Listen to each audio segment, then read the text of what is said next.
আমরা যদি একটু ইতিহাস ঘাঁটি তাহলে দেখব আহমেদাবাদে যে ঘটনাটা গতকাল ঘটেছে, অর্থাৎ বোয়িং 787 ড্রিম লাইনার যেভাবে বিমানটা ভেঙে পড়েছে, আমরা যদি একটু ইতিহাস ঘাঁটি তাহলে আমরা দেখব যে প্রচুর বোয়িং দুর্ঘটনার কবলে পড়েছে। রিতেশ, তোমার নিশ্চয়ই মনে থাকবে যে যতবার এই বোয়িং দুর্ঘটনার কবলে পড়ে ততবার কিন্তু একটা প্রশ্নই বারবার করে উঠে আসে যে এখানে কোথাও কি একটা তাদের হাত রয়েছে। কোন তাদের, সেটা তুমি এবার এই তাদেরটা একটা খুব মানে বিভিন্ন যখন দুর্ঘটনা হয়, দুর্ঘটনার তো অনেক কারণ থাকে, তার মধ্যে সবসময় কিন্তু একটা ষড়যন্ত্র তত্ত্ব বা বিভিন্ন কনস্পিরেসি থিওরি লুকিয়ে থাকে। আমরা বলছি না যে গতকালের ঘটনাটার পেছনে কনস্পিরেসি কিছু ছিল, কিন্তু আমরা সেটা বলছি না, আমরা উত্তরগুলো খোঁজার চেষ্টা করছি এবং অতীতে যে ঘটনাগুলো ঘটেছে সেখানে কি কি প্রশ্ন হয়েছে, কি কি প্রশ্ন উঠেছে, আমরা সেগুলো খোঁজার চেষ্টা করছি। কোথা থেকে শুরু করবে বলো? দেখো, যেই ঘটনাটা নিয়ে আজকে আলোচনা করতেই হবে সেটা কিন্তু অনেক পুরনো, মানে আমাদের 50 বছরেরও বেশি পিছিয়ে যেতে হবে। তাশখান্দের ঘটনাটার কথা, তাশখান্দের সময়কারী আমি আসছি, তাশখান্তেও আমি আসবো। সেটা হচ্ছে 1966 সালের ঘটনা। দেখো, বোয়িং এর দুর্ঘটনার ইতিহাস অনেক দীর্ঘ, কিন্তু কিছু কিছু দুর্ঘটনা কিন্তু খুব স্পেসিফিক কারণে ইতিহাসের বইতে জায়গা করে নিয়েছে। যেরকম করেছিল দেখো অনেক ইনফরমেশন দেওয়ার আছে, আমি কিন্তু সব লিখে এনেছি, তাই জন্য 1966 সালের 24শে জানুয়ারির ঘটনা। এই ঘটনায় সুইজারল্যান্ডে বোয়িং এর একটা 707 বিমান, সেই বিমানটি বোয়িং এর সুইজারল্যান্ডে মঁ ব্লঁ বলে একটা পর্বতের কাছে ভেঙে পড়ে। এই বিমানে কে ছিলেন? এই বিমানে জাহাঙ্গীর ভাবা, ভারতের যাকে এই নিউক্লিয়ার ফাদার বলা হয়, মানে যেরকম আমরা মিসাইল ম্যান যদি আমরা এপিজে আব্দুল কালামকে বলি, তাহলে ভারতের নিউক্লিয়ার ম্যান বা পরমাণুর পথপ্রদর্শক হোমি জাহাঙ্গীর ভাবাকে বলতে হবে, যার নামে কিন্তু এই বিমানটা জেনেভাতে ল্যান্ড করার জন্য চেষ্টা করেছিল কিন্তু পারেনি। আর এখান থেকে ওই যে তাদের শব্দটা আমরা বলেছিলাম, কাদের হাত, সিআইএ এর হাত থাকতে পারে বলে কিন্তু একটা প্রশ্ন উঠে এসেছিল, এবং এটা আজকের ডেটে রিদ্ধিশ একদম ওপেন সিক্রেটও নয়, ইনফ্যাক্ট এটা ওপেন।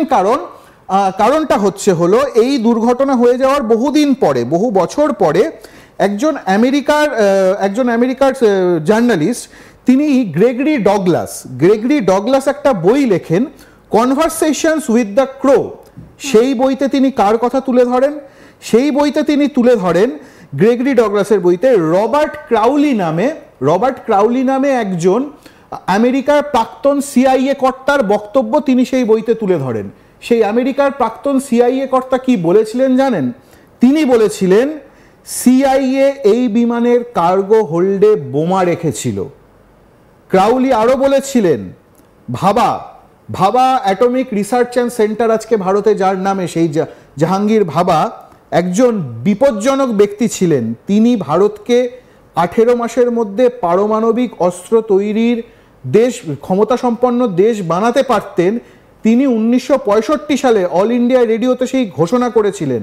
এবং সিআইএ, ভারত যদি এত শক্তিশালী হয়ে যায়, ভারতের কাছে যদি পরমাণু বোম 1960-এর দশকে চলে আসে, তখন আমেরিকার জন্য সেটা হুমকি। এবং আরো মনে রাখতে হবে আরেকটা জিনিস, আমরা এরপরে তাশখান্তে যাব, ভারতের সঙ্গে কিন্তু তখন সোভিয়েত ইউনিয়নের সম্পর্ক খুব ভালো, এবং রাশিয়ার সঙ্গে আদায় কাজ করার সম্পর্ক সোভিয়েত ইউনিয়নের। সেই কারণে সিআইএ নাকি ওই বিমানে বোমা রেখেছিল যাতে ভাবাকে হত্যা করা যায়, যাতে তিনি ভারতের নিউক্লিয়ার প্রোগ্রাম তখন সাকসেসফুল না করতে পারেন। এরপরে আমরা তাশখান্দের ঘটনাটা বলি। হ্যাঁ, সেখানে আমাদের একজন প্রাক্তন প্রধানমন্ত্রী লাল বাহাদুর শাস্ত্রী, তার মৃত্যুর পেছনেও কিন্তু এই সিআইএ এর ভূমিকাটা আজকে উঠে এসেছে।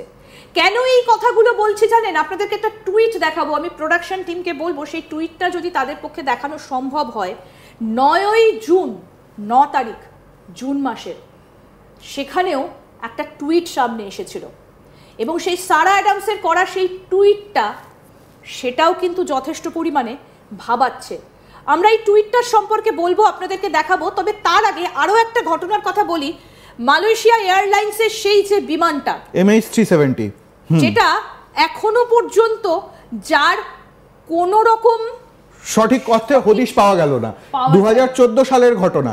2014 সালে সেই মালয়েশিয়ান এয়ারলাইন্সের বিমান সেই যে উধাও হলো, তার কোনো হদিশ পাওয়া গেল না। এর পেছনে অনেক কারণ রয়েছে, এবং ইন্ডিয়ান নেভির একটা ফ্লাইট যেটা এখনো পর্যন্ত যার কোনো উত্তর খুঁজে পাওয়া যায়নি। জুলাই মাসের ঘটনা, সম্ভবত এটা হয়েছিল 2016 সালে।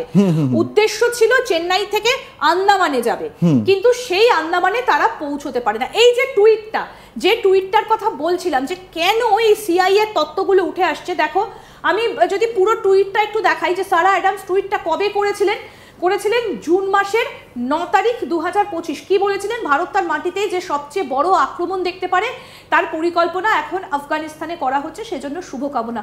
এটা 9 তারিখ করা হয়েছে এই টুইটটা। এই সারা অ্যাডামসকে একটু পরিচয়টা দিই। তিনি হচ্ছেন সিআইএ এর একজন গোয়েন্দা বিশ্লেষক। যদিও তিনি এই মুহূর্তে সিআইএ তে কাজ করছেন না, কিন্তু তিনি কাজ করেছিলেন কিছুদিন আগে, প্রাক্তন। কিন্তু যিনি সিআইএ তে কাজ করেছেন, তিনি তো মানে অদ্ভুতভাবে দায়িত্ব জ্ঞানহীনভাবে এরকম একটা টুইট করতে পারেন না।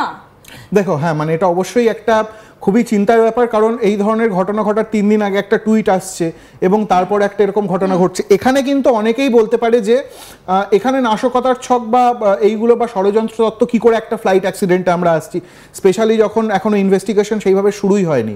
ইনভেস্টিগেশন শুরু হলে পুরোটা জানা যাবে, এটা নিয়ে কোনো সন্দেহ নেই। কিন্তু ষড়যন্ত্রের তত্ত্বগুলো কোত্থেকে আসছে সেটা আমি তোমায় জাস্ট বলে দেই। এই যে তুমি বললে মালয়েশিয়ার এয়ারলাইন্স MH370 যে গায়েব হয়েছিল, তারপরে মালয়েশিয়ার প্রাক্তন প্রধানমন্ত্রী মাহাথির মোহাম্মদ 2014 সালে একটা ব্লগ পোস্ট লিখেছিলেন। সেখানে তিনি দাবি করেন যে বোয়িং 777 MH370 যেই মডেলের ছিল, আবার কিন্তু বোয়িং, ঘুরে ফিরে দেখুন বোয়িং এর আলোচনা কিন্তু আসছেই। একদম এতবার দুর্ঘটনা হবার পর বোয়িং গুলো থেকে যায় কেন না, সেটা আমেরিকান কোম্পানি প্লাস ওরা হয়তো অনেক সস্তায় দেয়, আমি জানি না, এটা আমি বলার মতো জায়গায় নেই। কিন্তু বোয়িং 777 এর মতো আধুনিক বিমানে এমন প্রযুক্তি রয়েছে যা দিয়ে দূর থেকে বিমানের নিয়ন্ত্রণ নেওয়া সম্ভব। রিমোট অ্যাক্সেস যেটাকে আমরা বলি, যেটাকে রিমোট অ্যাক্সেস বলি, মানে ঠিক যেভাবে আমরা টিভি চালাই শুধু টিভি চালাই না, আমরা দেখবে আমরা যখন কম্পিউটারে প্রত্যেকে কাজ করি, আমরা বিভিন্ন ধরনের সফটওয়্যারের মাধ্যমে আমরা অন্য একটা কাউকে, ধরুন এখানে আমেরিকায় কেউ একজন বসে আছে, আমরা তাকে অ্যাক্সেস দিতে পারি যে সে আমার কম্পিউটারে কিন্তু টিম এগুলো অনেক কিছু করতে পারবে। তো তিনি তখন বলেন যে সিআইএ বা বোয়িং এই প্রযুক্তি ব্যবহার করে MH370 নিয়ন্ত্রণ নিয়ে থাকতে পারে এবং বিমানটিকে গন্তব্য থেকে সরিয়ে নিয়ে যেতে পারে। এইটা ছিল তার দাবি, যদিও এইসব ষড়যন্ত্রের কোনো প্রমাণ নেই, কিন্তু এগুলো প্রত্যেকটাই থিওরি এবং দাবি। আমি বললাম যে গতকাল যে ঘটনাটা ঘটেছে, আমরা সেই ঘটনাটার কথা বলছি না, আমরা একটা এক্সাম্পল যেগুলো অতীতে ঘটে গেছে, কিভাবে সিআইএ তত্ত্ব বারবার করে উঠে এসেছে, আমরা শুধু সেইগুলো তুলে ধরার চেষ্টা করছি। এবং তারপরে বিভিন্ন দেশের তরফ থেকে যে উত্তরগুলো দেওয়া চেষ্টা হয়েছিল বা যে উত্তরগুলো খোঁজার চেষ্টা হয়েছিল, আমরা সেগুলোকে তুলে ধরছি। এক্স্যাক্টলি। এবার আমরা ফিরে আসি ইন্দিরা তাশকান্তের কথায়।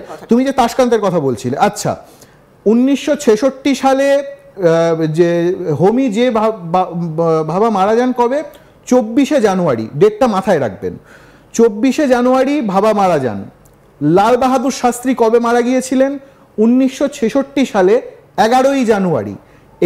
এই বিমান দুর্ঘটনা যে হয়েছিল তার কিন্তু ঠিক 13 দিন আগে আরো এবারে ওই একই বই, যেই বইয়ের কথা প্রথমে বলেছিলাম, কনভারসেশনস উইথ দি ক্রো, এখানে প্রাক্তন সিআইএ কর্তা ক্রাউলি দাবি করেন যে সিআইএ শাস্ত্রীকে নিশ্চিহ্ন করতে চেয়েছিল কারণ তিনি ভাবার পারমাণবিক অস্ত্র তৈরির পরিকল্পনাকে সমর্থন করেছিলেন। শুধু তাই নয়, ক্রাউলি কিন্তু শাস্ত্রীকে, লাল বাহাদুর শাস্ত্রীকে অবমাননা করেন, অসম্মান করেন এবং বলেন গোপ্রেমী। ভারতের পারমাণবিক উচ্চাভিলাষ, ভারতের যে পারমাণবিক আকাঙ্ক্ষা, সেটাকে যে কোনোভাবেই কিল করতে, হত্যা করতে সেই মুহূর্তে সিআইএ চেয়েছিল। ঠিক, অর্থাৎ এই কথাগুলো বা এই বিষয়গুলো কিন্তু ইতিমধ্যে উঠে আসছে। এবং তার সঙ্গে গতকাল আহমেদাবাদে যে বিমান দুর্ঘটনা ঘটেছে এবং তার আগে সারা অ্যাডামসের এই টুইট, ঠিক 3 দিন আগে তিনি কিন্তু সিআইএর একজন গোয়েন্দা বিশ্লেষক ছিলেন এবং তার বক্তব্যটাও কিন্তু ফেলে দেওয়ার মতো নয়। তিনি টুইট করেছিলেন জুন মাসের 9 তারিখে, 12 তারিখে আহমেদাবাদে এই দুর্ঘটনাটা ঘটেছে। খুব স্বাভাবিকভাবে প্রশ্ন উঠতে শুরু করেছে, প্রশ্ন অনেক উঠছে, উত্তর খোঁজার চেষ্টা করছি আমরা এবং সেই উত্তরগুলোও আমরা আপনাদেরকে অবশ্যই জানাতে থাকবো।